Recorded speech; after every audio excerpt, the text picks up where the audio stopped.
SNS स्पर्श प्रणालीमध्ये आपणा सर्वांचे हार्दिक हार्दिक स्वागत. 2026-27 या वर्षासाठी आपल्याला पहिल्या टप्प्यामध्ये गणवेश आणि आय कार्ड साठीचे अनुदान प्राप्त झालेले आहे. त्याचे क्लेम कशा पद्धतीने बनवायचे याविषयी बऱ्याच बांधवांनी फोन करून सांगितलं की सर एक व्हिडिओ बनवा. आपण मागील वर्षी ज्या पद्धतीने क्लेम जनरेट करत होतो त्याच पद्धतीने या वर्षी सुद्धा आपल्याला क्लेम जनरेट करायचे आहेत. परंतु बऱ्याच जणांची मागणी होती की सर एक व्हिडिओ या वर्षीचा बनवा तुम्ही. त्यामुळे सदर व्हिडिओ बनत आहे. व्हिडिओ शेवटपर्यंत पाहावा. व्हिडिओ आवडल्यास लाईक, शेअर, सबस्क्राईब करायला विसरू नका. सर्व युनिफॉर्म आणि आय कार्ड हे आपण एकाच क्लेम मध्ये करत आहोत. जर हे आपण वेगवेगळे क्लेम केले तर आपल्याला 15 OTP घ्यावा लागले असते. परंतु हे सर्व आपण एकाच क्लेम करत असल्यामुळे आपले काम फक्त हे 3 OTP मध्ये होत आहे. चला तर वेळ न लावता आपण पाहूया कशा पद्धतीने क्लेम जनरेट करायचा. सुरुवातीला जायचंय, ड्राफ्ट लॉग इन केलेला आहे मी. क्लेम मध्ये जायचं, क्लेम जनरेशन या टॅबवरती क्लिक करायचं. क्लेम जनरेशन वरती क्लिक केल्यानंतर regular claim, top up no करायचं. या ठिकाणी 3 विंडो येतात. ई म्हणजे जनरलची आहे. या ठिकाणी 75% आपल्याला क्लेम जनरेट करावा लागतो. या ठिकाणी एन मध्ये 13% आणि टी मध्ये 12% क्लेम जनरेट करावा लागतो. चला तर पाहूया. या ठिकाणी आपण जनरलच्या टॅबवरती क्लिक केलेलं आहे. तर मग आपण या रेग्युलर वरती क्लिक करायचं. यानंतर आपल्याला ज्या बेनिफिशरीला पैसे द्यायचे आहेत ते बेनिफिशरीचं नाव आपल्या याच्यामधून सिलेक्ट करायचं. व्हेंडरचं या ठिकाणी सिलेक्ट कॉम्पोनंट करायचं आपण. ऑल गर्ल साठी आहे 2.7.1. त्यानंतर अमाऊंट टाकायची आपल्याला. तर सुरुवातीला आपण हा कार्यालयीन आदेश आपल्याकडे समोर बनवून ठेवायचा आहे. या ठिकाणी वरती शाळेची माहिती आहे. संदर्भ क्रमांक MPSP कार्यालयाकडून आलेले 1 जून रोजी आलेले वेळापत्रक. त्याच्यानंतर 6 जून रोजी आलेले आपल्याला कृती आराखडा मुख्य कार्यकारी अधिकारी यांनी दिलेला आपल्याला अनुदान वितरणाचा आदेश याचा संदर्भ द्यायचा आहे. कार्यालयीन आदेश. मी अध्यक्ष शालेय व्यवस्थापन समिती PM श्री. आपल्या शाळेचं नाव टाकायचंय. तालुका. उपरोक्त संदर्भी आदेशाने मला प्रदान केलेल्या अधिकारांचा वापर करून हस्तपुस्तिकेतील संदर्भ क्रमांक 2 मधील नियमानुसार खरेदी प्रक्रिया राबवण्यात येऊन खालील नमूद केल्याप्रमाणे PM श्री योजनेअंतर्गत ऍक्टिव्हिटी क्रमांक 68 उपक्रमाचे नाव मोफत गणवेश. उपशीर्षक सर्व मुलींसाठी 2 गणवेशासाठी फक्त कापडाचे बिल. कंपोनंट क्रमांक 2.7.1 वर खर्च करणे कामी रक्कम. आता 33 मुलींसाठी चे अनुदान आमच्या शाळेला सेट झालेले होते. 33 मुलींसाठीची रक्कम फक्त कापडाची होती 13,860. खालील तपशिलानुसार शालेय व्यवस्थापन समितीची आमची 8 जून रोजी सभा झाली होती. या 8 जूनच्या सभेतील ठराव क्रमांक 5 नुसार याला मंजुरी प्रदान करण्यात आलेली की या सदर वेंडर कडून आपण हे साहित्य खरेदी करून त्याला बिल अदा करण्याचं. त्यानंतर या ठिकाणी पुरवठादाराचे नाव टाकलेलं आहे, दिनांक टाकलेला आहे, बिल क्रमांक टाकलेला आहे.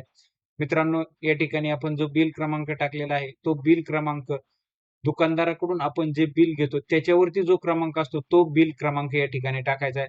बरेचसे मित्र काय करतात, आपण जसे क्लेम बनवतो तसं 1, 2, 3, 4 तसे क्रमांक टाकतात की ते चुकीचं आहे. फक्त दुकानदाराच्या पावतीवरती, बिलाच्या पावतीवरती जो इनव्हॉइस नंबर आहे तोच या ठिकाणी टाकायचा आहे. मग पुरवठादाराचं नाव, आपण ज्याला पैसे देतो त्याचे दिनांक टाकायची, त्या पावतीची दिनांक टाकायची आहे, बिल क्रमांक टाकायचा आहे.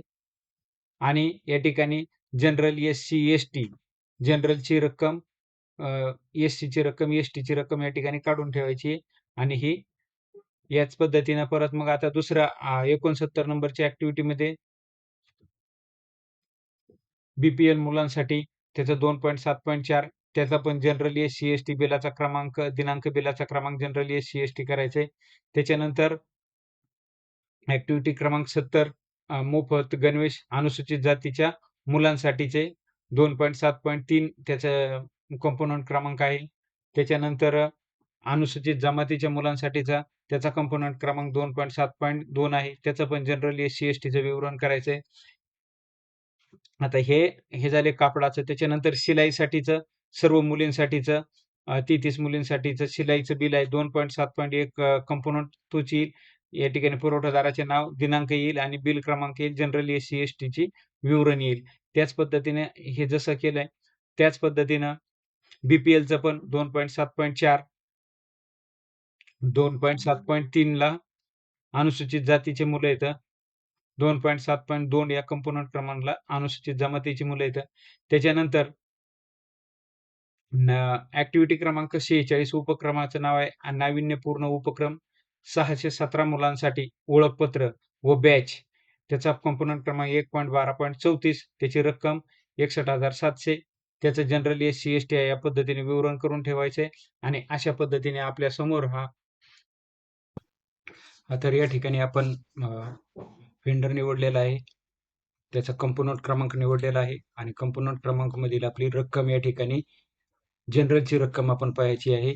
कंपोनंट क्रमांक निवडला, जनरलची रक्कम या ठिकाणी आपल्या कार्यालयीन आदेशावरती पाहून घ्यायची आणि या ठिकाणी रक्कम ग्रॉस अमाऊंट मध्ये ती रक्कम टाकून द्यायची आहे. त्याच्यानंतर त्याला ऍड बेनिफिशरी म्हणायचंय, हे खाली पडतंय.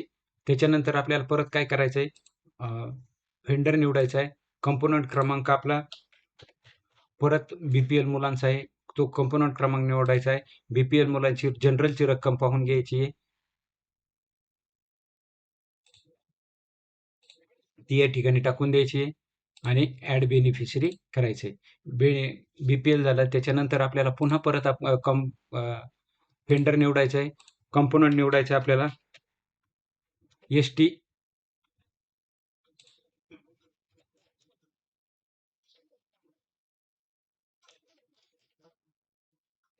या ठिकाणी त्याच्यानंतर आपले एस-सी बॉयचं कंपोनंट आहे. एस-सी बॉयची रक्कम त्या ठिकाणी आपल्या कार्यालयीन आदेशावरची पाहून घ्यायची, आपल्या हातामध्ये पेन्सिल ठेवायची आणि जी रक्कम आपण या ठिकाणी टाकलेली आहे ती त्या कागदावरती टिक मार्क करून घ्यायची, म्हणजे चुका होत नाहीत.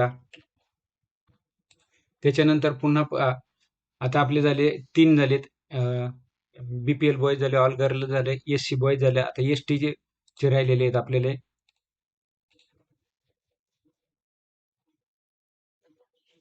या ठिकाणी एस-टी बॉयचं कंपोनंट निवडलेलं आहे आणि त्याची टोटल अमाऊंट टाकायची, ऍड बेनिफिशरी करायचे. या ठिकाणी हे चारही आपले all girls, BPL boys, Sc boys आणि एस-टी बॉईज झालेले आहे. आता हे आपले कापडाचं बिल झालेलं आहे. त्याच्यानंतर आपल्याला काय करायचंय, शिलाईचं बिल करायचं आहे. शिलाईच्या बिलाला परत 2.7.1 ऑल मुलीचा, त्याची ग्रॉस अमाऊंट टाकायची, ऍड बेनिफिशरी करायचं.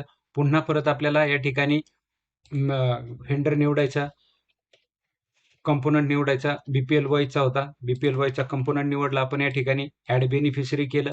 पुन्हा परत आपल्याला व्हेंडर निवडायचा आहे, एस-सी बॉयचा कंपोनंट निवडायचा आहे आणि त्याची ग्रॉस अमाऊंट टाकायची. ही ग्रॉस अमाऊंट टाकत असताना आपण आपल्या कागदावरती टिक मार्क करायला विसरायचं नाहीये. पुन्हा परत आपल्याला व्हेंडर निवडायचा आहे, एस-टी बॉयचा व्हेंडर निवडलेला आहे. या ठिकाणी त्याची परत आपल्याला ग्रॉस अमाऊंट टाकायची, या ठिकाणी ऍड बेनिफिशरी करायचंय. हे ST boys, Sc boys, BPL boys, all girls. या ठिकाणी हे आपले शिलाईचे आलेले आहेत आणि वरचे जे 4 आलेले आहेत ते आपले कापडाचे बिल आलेले आहेत. अजून राहिलेलं आपल्याला आय कार्डचं बिल राहिलेलं आहे. आय कार्डचा कंपोनंट आपण आपल्या याच्यामधून शोधून घ्यायचा. आपला कंपोनंट आपण अगोदरच लिहून ठेवला होता. कार्यालयीन आदेशावरती प्रत्येकावरती आपण टिक मार्क करत राहायची. आय कार्डचा कंपोनंट आहे 1.12.34. आय कार्डचा आपल्याला व्हेंडर निवडायचा आहे, PM Shri logo for all student like batch and ID. या ठिकाणी आणि त्याची ग्रॉस अमाऊंट या ठिकाणी टाकून द्यायची. एवढी ग्रॉस अमाऊंट टाकल्यानंतर ऍड बेनिफिशरी करायचे. पहा या ठिकाणी हे 9 व्हेंडर या ठिकाणी आपले ऍड झालेले आहेत. हे जर 9चे आपण बिल केले असते, प्रत्येकाला वेगवेगळे ओटीपी 9-27 असे हे जनरलचे झाले. परत अशाच पद्धतीने एस-सीचं करायचंय, अशाच पद्धतीनं एस-टीचं पण करायचंय आपल्याला. तर 9चे मग आपल्याला 27 ओटीपी घ्यावे लागले असते, परंतु या ठिकाणी आपण ऍड बेनिफिशरी करत असल्यामुळे आपल्याला फक्त हे 3 ओटीपी मध्ये आपलं काम होणार आहे. आणि पुढेही एमपीएसपी कार्यालयाला 27 फाईल ओपन करण्यापेक्षा फक्त 3 फाईल ओपन करून त्याला अप्रूव्ह देण्यामध्ये वेळ वाचेल आणि त्याचा फायदा आपल्याला आपले व्हेंडरची रक्कम व्हेंडरला लवकरात लवकर भेटण्यासाठी होईल. अपलोड सपोर्टेड डॉक्युमेंटमध्ये जायचंय, चूज फाईल करायचंय आणि आपल्या कॉम्प्युटर लॅपटॉपमध्ये ज्या ठिकाणी आपण ती फाईल सेव्ह करून ठेवलेली आहे तो पाथ निवडायचा आहे आपल्याला या ठिकाणी. ते पाथ निवडून त्या ठिकाणी आपल्याला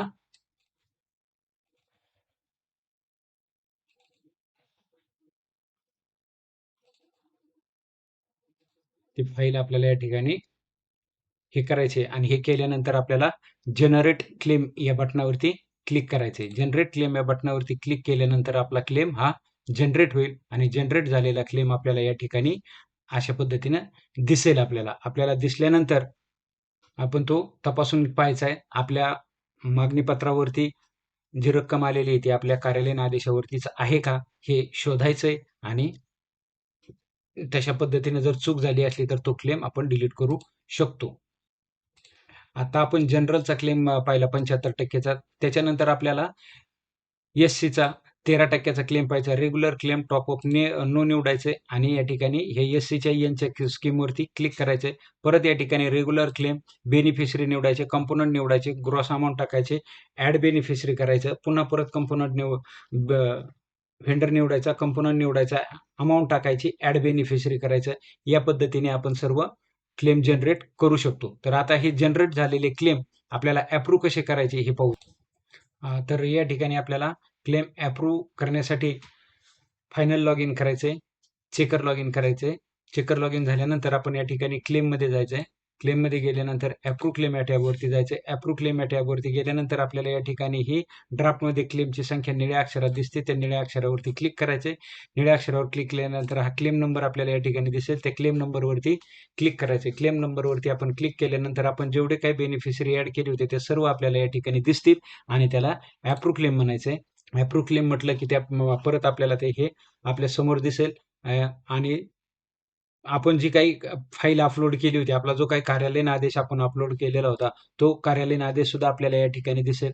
चुकून आपल्याकडून जर दुसरा कार्यालयीन आदेश या ठिकाणी अपलोड झालेला असला तर आपण तो पाहून घ्यायचे. दुसरा जर अपलोड झालेला असेल तर हा क्लेम डिलीट करून परत नव्याने क्लेम करावा लागेल आपल्याला या ठिकाणी.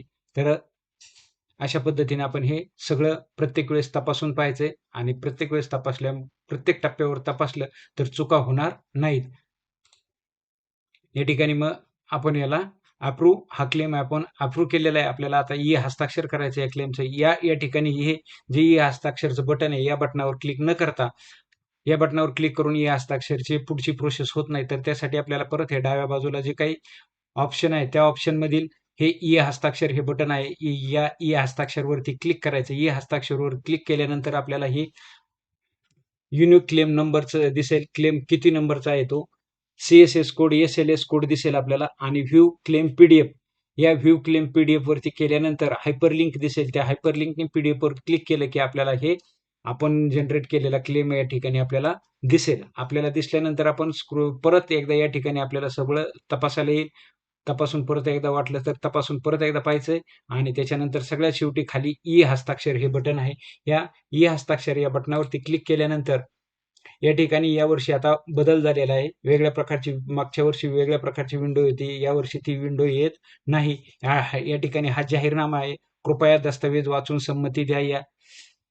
याद्वारे सांगतो की मला आधार आधारित प्रमाणीकरण प्रणालीद्वारे किंवा वन टाइम पासवर्ड बायोमेट्रिक माझी ओळख प्रमाणीकरणासाठी कोणतीही हरकत नाही. मला समजते की ही प्रमाणीकरण माहिती केवळ माझी ओळख तपासणीसाठी KYC प्राप्त करण्यासाठी आणि डिजिटल स्वाक्षरी प्रमाणपत्र DSC जारी करण्यासाठी वापरली जाईल. मी स्वेच्छेने माझी संमती देत आहे. प्रमाणीकरणासाठी निवडलेली माहिती प्रमाणपत्र प्राधिकरणाकडे CA पाठवली जाऊ शकते. हे फक्त ई-साइन प्रक्रियेसाठीच वापरले जाईल. सामान्य नाव, युनिक आयडेंटिफायर, राज्य, जिल्हा, पोस्टल कोड आणि फोन नंबर यासारखी मर्यादित माहिती वापरली जाऊ शकते. मग या ठिकाणी आपल्याला OTP थ्रो करायचंय. OTP या बटनावरती चेकबॉक्सवरती क्लिक करायचंय. I have read and accept the declaration. हे जे डिक्लेरेशन जाहीरनामा आहे मी वाचला आणि तो मला मान्य असल्याचं या चेकबॉक्सवरती क्लिक करायचंय आणि प्रोसीड टू ई साइन या बटनावरती क्लिक करायचंय. या ठिकाणी क्लिक केल्यानंतर अशा प्रकारची वेबसाईट रिडायरेक्ट होईल आणि गेट ओटीपी येईल. आपल्याला गेट ओटीपी वरती क्लिक करायचंय.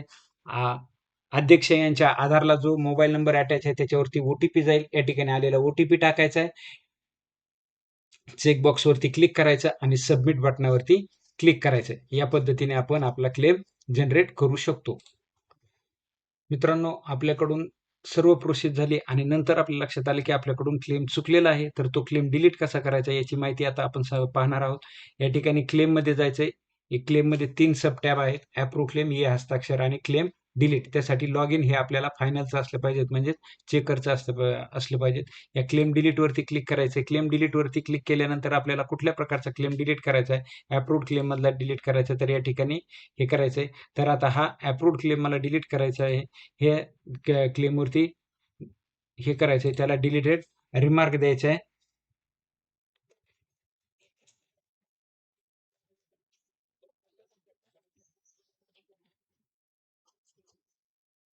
आणि डिलीटेड क्लेम या बटनावरती क्लिक करायचंय. डिलीटेड बटनावरती क्लिक केल्यानंतर प्रोसेस होते आणि प्रोसेस होऊन आपला क्लेम यशस्वीरित्या डिलीट होऊन जाईल.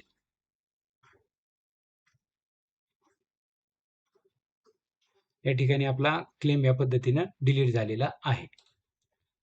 आपल्या क्लेमचा स्टेटस जर पाहायचा असेल आपल्याला, तर मित्रांनो या ठिकाणी रिपोर्ट नावाची टॅब आहे. रिपोर्ट या टॅबवरती क्लिक करायचंय आणि रिपोर्ट टॅबमध्ये क्लेम स्टेटस वरती क्लिक करायचंय. क्लेम स्टेटस वरती क्लिक केल्यानंतर या ठिकाणी फायनान्शियल इयर निवडायचंय.